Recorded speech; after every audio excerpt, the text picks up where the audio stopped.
शिव पुराण। शिव का क्रोध। महर्षि भृगु ब्रह्मा जी के मानस पुत्र थे। उनकी पत्नी का नाम हाथी था, जो दक्ष की पुत्री थी। महर्षि भृगु सप्तर्षि मंडल के एक ऋषि है। सावन और भाद्रपद में वे भगवान सूर्य के रथ पर सवार रहते हैं।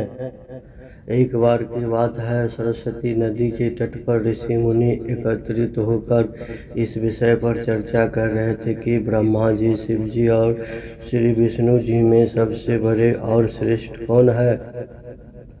उसका कोई निष्कर्ष नहीं निकलता देख उन्होंने त्रिदेवों की परीक्षा लेने का निश्चय किया और ब्रह्मा जी के मानस पुत्र महर्षि भृगु को इस कार्य के लिए नियुक्त किया। महर्षि भृगु सर्वप्रथम ब्रह्मा जी के पास गए। उन्होंने तो प्रणाम किया और न ही उनकी स्तुति की। यह देखकर ब्रह्मा जी क्रोधित हो गए।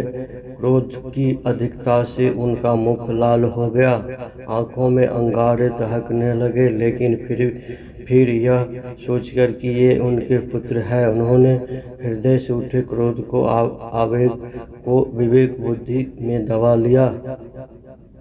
वहाँ से महर्षि भृगु कैलाश गए।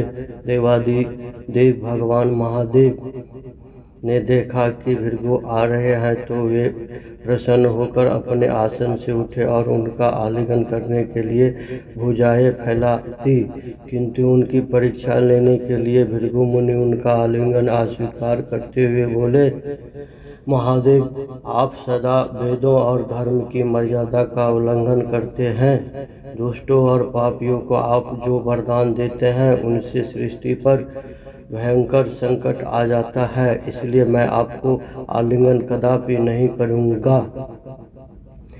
उनकी बात सुनकर भगवान शिव क्रोध से तिलमिला उठे। उन्होंने जैसे ही त्रिशूल उठाकर उन्हें मारना चाहा, वैसे ही भगवती सती ने बहुत अनुमय विनय कर किसी प्रकार से उनका क्रोध शांत किया।